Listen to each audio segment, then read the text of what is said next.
मित्रों, यह बात महाभारत युद्ध के बाद की है। पांडवों को कुरुक्षेत्र के युद्ध में विजय तो मिली, किंतु वह विजय पराजय से भी भारी थी, क्योंकि महाभारत के महाविनाश के बाद जब पांडवों को सम्राट बनना चाहिए था, तब वे अपना सब कुछ त्याग कर हिमालय की दुर्गम चोटियों पर क्यों भटक रहे थे। उनके हाथों पर लगा था गोत्र हत्या का महापाप, जिसे धोने के लिए स्वयं महादेव भी उन्हें दर्शन देने को तैयार नहीं थे। आखिर ऐसा क्यों हुआ कि त्रिभुवन के स्वामी को पांडवों से बचने के लिए एक बैल का रूप धारण करना पड़ा, और वहाँ कैसे बना एक पवित्र धाम जो आज करोड़ों भक्तों की आस्था का केंद्र है।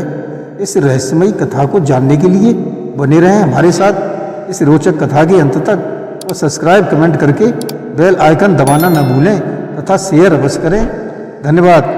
नमस्कार, मैं रणवीर सिंह लोटस एंटरटेनमेंट में आपका हार्दिक स्वागत करता हूं।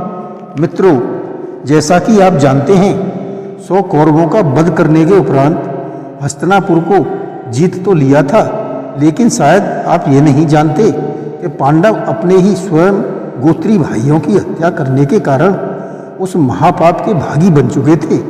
आज हम उसी प्रायश्चित के साक्षी बनेंगे, बल्कि एक मंदिर की कहानी भी जानेंगे कि कैसे यह हमारी आस्था का केंद्र बना, और आखिर केदारनाथ मंदिर की नींव कैसे पड़ी। वह कौन सी दैवी शक्ति थी जिसने पांडवों को स्वर्ग का मार्ग दिखाया। यह कथा केवल पत्थरों के मंदिर की नहीं, बल्कि विधि के विधान और कर्मों के फल की है। महादेव का वह कौन सा रूप था जो धरती में समा गया, और कैसे पांडवों ने मृत्यु को भी पीछे छोड़कर स्वर्ग की यात्रा पूरी की। तो अब अपने मन को एकाग्र कीजिए, क्योंकि हम बढ़ने वाले हैं उस रहस्यमयी मार्ग की ओर जहाँ मनुष्य और देवताओं का मिलन होता है। महाभारत का प्रलयंकारी युद्ध समाप्त हो चुका था। कुरुक्षेत्र की भूमि रक्त से लाल थी, और पांडव विजयी तो थे, लेकिन उनका हृदय विषाद से भरा हुआ था। सम्राट युधिष्ठिर का मन अशांत था। हस्तिनापुर का स्वर्ण जड़ित राज सिंहासन उन्हें काट रहा था, क्योंकि इस विजय की नींव उनके अपने ही सगे संबंधियों और पूज्य गुरुओं के सभों पर रखी गई थी। उन पर गोत्र हत्या और ब्रह्म हत्या का पाप लगा था, जो किसी भी अश्वमेध यज्ञ से नहीं धुल सकता था। आत्मग्लानि से मुक्ति पाने के लिए पांडव ज्ञान मार्ग के ऋषि वेद व्यास जी की शरण में गए। तब व्यास जी ने उन्हें गंभीर स्वर में कहा, ये पांडवों, इस महापाप से मुक्ति केवल देवादिदेव महादेव ही कर सकते हैं। तुम्हें अपना राज्य और मोह त्याग कर शिव जी की खोज में हिमालय जाना होगा। बस उसी क्षण हस्तिनापुर के सभी वैभव को ठुकराकर पांचों पांडव और द्रौपदी उस कठिन आध्यात्मिक यात्रा का संकल्प लिया। यह केवल एक यात्रा नहीं, बल्कि प्रायश्चित का एक कठिन मार्ग भी था। व्यास जी की आज्ञा सिरोधार करके पांडव सर्वप्रथम मोक्षदायिनी काशी नगरी पहुँचे, क्योंकि उन्हें अटूट विश्वास था कि काशी विश्वनाथ अवश्य उन्हें क्षमा कर देंगे। किंतु विडंबना देखिए कि स्वयं महाकाल, जो न्याय के देवता हैं, अब वे पांडवों द्वारा किए गए भीषण कुलनाश से अत्यंत रुष्ट थे। शिव जी ने विचार किया कि इतनी सुगमता से इन पापियों को दर्शन देना धर्म संगत नहीं होगा।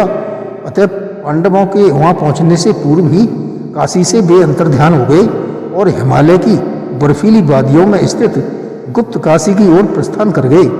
जब पांडवों को भोलेनाथ वहाँ नहीं मिले, तो वे समझ गए कि उनकी यह कड़ी परीक्षा है, और उनका संकल्प डगमगाया नहीं, अपितु और वज्र के समान दृढ़ हो गया। उन्होंने प्रण लिया, जब तक महादेव सम्मुख नहीं आएंगे यह यात्रा रुकेगी नहीं। हताशा को वैराग्य में बदलकर पांडव शिव की खोज में हिमालय के दुर्गम पहाड़ पर आगे बढ़े। पांडव दुर्गम पहाड़ियों और पथरीले मार्ग को पार करते हुए गुप्त काशी पहुँचे, किंतु महादेव तो अंतर्यामी हैं। वे पांडवों की आहट से ही जान गए कि वे निकट आ रहे हैं। पांडवों से छिपने के लिए उन्होंने और उनकी परीक्षा की, और कठिन मार्ग को छोड़ने के लिए विवश कर दिया। भोलेनाथ ने एक विचित्र लीला रची। उन्होंने एक विशाल बैल का रूप धारण किया। वहाँ चल रहे साधारण पशुओं के झुंड में सम्मिलित हो गए, परंतु पांडवों की भक्ति और दृढ़ संकल्प भी इसी अस्त्र से कम नहीं था। महाबली भीम ने अपनी तीक्ष्ण दृष्टि से भांप लिया कि उस झुंड में एक बैल अद्भुत और अलौकिक है। जिसका तेज पशुओं जैसा कदापि नहीं है, यह पहचानना ही विधि का विधान था। भीम ने तत्काल एक विशाल रूप धरा और दो पहाड़ियों के बीच अपने पैर फैलाकर खड़े हो गए। अन्य सभी पशुओं को भयभीत होकर भाग निकले, लेकिन वह दिव्य बैल भीम के पैरों के नीचे से जाने को तैयार नहीं हुआ। यह द्वंद्व का क्षण था। वह दृश्य अत्यंत हृदय विदारक और रोमांचकारी था। जैसे ही वह दिव्य बैल भूमि में समाने लगा, भीम समझ गए कि महादेव उन्हें छोड़कर पाताल को जा रहे हैं। पांडवों के लिए यह जीवन मरण का प्रश्न था। बिना क्षण गवाए महाबली भीम ने अधम्म साहस का परिचय देते हुए बैल की ओर छलांग लगा दी और पूरी शक्ति से उस बैल की पूंछ और कुबड़ को कसकर पकड़ लिया। यह केवल दो शक्तियों का संघर्ष नहीं था, बल्कि एक भक्त का अपने ईश्वर को रोकने का हठ था। भीम का वह स्पर्श और पांडवों का पश्चाताप देखकर महादेव का हृदय पिघल गया। उनका धड़ तो भूमि में समा गया, किंतु वह कुबड़ वाला भाग वहाँ शिला रूप में स्थापित हो गया। कहते हैं शिव का मुख नेपाल के पशुपतिनाथ में प्रकट हुआ और पृष्ठभाग केदारनाथ में। यही वह स्वयंभू शिला है जिसकी पूजा आज हम केदारनाथ धाम में करते हैं। भीम के उस दुस्साहस में भी असीम भक्ति और आर्तनाद छिपा था। भक्त का हठ देखकर शिवजी विवश हो गए।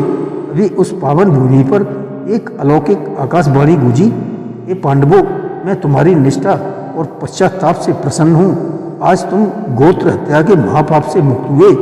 वह क्षण पांडवों के लिए मोक्ष प्राप्ति के समान था। उनकी आंखों से अविरल आंसू बह निकले। भगवान शिव ने उन्हें उसी पिंड के कुबड़ के रूप में दर्शन दिए और सदैव वहाँ विराजमान रहने का वरदान दिया। पांडवों ने विधि विधान से उस ज्योतिर्लिंग की पूजा अर्चना की और पत्थरों से वहाँ एक भव्य मंदिर का निर्माण किया। यही वह स्थान बना जहाँ आज भी भक्त अपने पापों का भार उतारने आते हैं। केदारनाथ धाम केवल एक मंदिर नहीं, बल्कि पांडवों की मुक्ति का जीवंत प्रमाण है। केदारनाथ में मुक्ति पाने के पश्चात महादेव के उस बैल के अन्य अंग हिमालय के भिन्न भिन्न स्थानों पर प्रकट हुए। भुजाएं तुंगनाथ में, मुख रुद्रनाथ में, नाभि मध्य महेश्वर में और जटाएं कल्पेश्वर में। इन्हें ही पंच केदार कहा गया है। इन सभी पावन तीर्थों की वंदना कर पांडवों ने महाप्रस्थान का निर्णय लिया। उनका लक्ष्य था सशरीर स्वर्ग जाना। वे स्वर्गारोहण के बर्फीले और जानलेवा शिखर की ओर बढ़ने लगे। मार्ग अत्यंत कठिन और सांस रोकने वाला था। अभी अचानक द्रौपदी लड़खड़ाकर गिर पड़ी और उनके प्राण पखेरु उड़ गए। तभी भीम ने व्यथित होकर पूछा, भ्राता, द्रौपदी ने तो कभी कोई अधर्म नहीं किया, फिर यह सबसे पहले क्यों गिरी? युधिष्ठिर ने धर्मराज की बात ही निष्ठुर होकर कहा, सत्य कहा भीम, इनका अर्जुन के प्रति पक्षपात ही इनके पतन का कारण बना। यह कर्म फल का पहला प्रमाण था। यात्रा कठिन होती गई। द्रौपदी के पश्चात सहदेव गिरे। युधिष्ठिर ने बिना पीछे मुड़े कहा, सहदेव को अपनी बुद्धिमत्ता का अभिमान था कि उनसे बड़ा कोई ज्ञानी नहीं है। कुछ दूर जाकर नकुल भी यम समाधि ले चुके थे। उनका अपने रूप सौंदर्य का अहंकार। फिर बारी आई महावीर अर्जुन की। गांधीधारी अर्जुन जिन्होंने विश्व विजय की थी, वे भी गिर पड़े। उनका पाप था वह घमंड, वे एक दिन में ही समस्त शत्रुओं का नाश कर सकते हैं, जो उन्होंने कभी सिद्ध नहीं किया। अंत में भीम भी धराशायी हो गए। गिरते हुए भीम ने पूछा, अग्रज, मैंने क्या पाप किया था? युधिष्ठिर ने उत्तर दिया, भीम, तुम अपने बल का झूठा प्रदर्शन करते थे और भोजन के प्रति अनासक्त नहीं रह पाए। अब केवल धर्मराज युधिष्ठिर और उनके साथ चल रहा एक कुत्ता ही शेष था। यह दृश्य सिद्ध करता है कि अंत समय में केवल धर्म ही साथ चलता है। न बल, न रूप, न ज्ञान। बर्फीले शिखरों पर केवल युधिष्ठिर और वह कुत्ता ही शेष रह गए थे।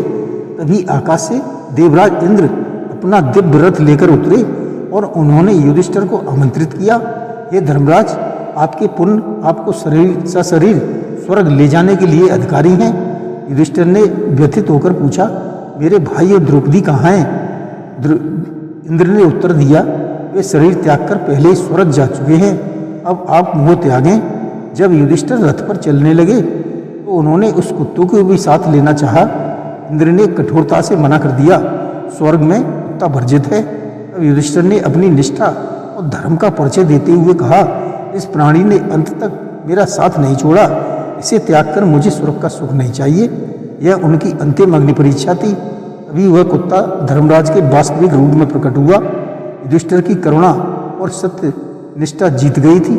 इस प्रकार युधिष्ठिर कलियुग के आगमन से पूर्व मानव इतिहास में एकमात्र ऐसे योद्धा बने जिन्होंने सशरीर स्वर्गारोहण किया। केदारनाथ और स्वर्गारोहण की यह कथा मात्र एक इतिहास नहीं बल्कि जीवन का एक शाश्वत सच है। यह हमें सिखाती है कि कर्म के फल के विधान से कोई बच नहीं सकता, चाहे वह त्रिलोक विजयी पांडव क्यों न हो। भीम का बल, अर्जुन का धनुष, नकुल का रूप और सहदेव का ज्ञान मृत्यु के समक्ष सब निरर्थक सिद्ध हुए। अंत समय में शक्ति काम आई, न सौंदर्य और न बुद्धि। यदि कुछ साथ जाता है तो वह युधिष्ठिर जैसा धर्म और करुणा, अहंकार और मोह हमें नीचे गिराता है, जबकि ईश्वर के प्रति पूर्ण समर्पण और सत्य निष्ठा ही हमें मोक्ष के द्वार तक ले जाती है। जरा एक पल रुककर सोचिए, जब महाबली पांडवों के कर्मों का भी हिसाब हुआ था तो क्या हमारे और आपके कर्म छिपे रह सकते हैं? निर्णय आपका है। जय श्री कृष्ण।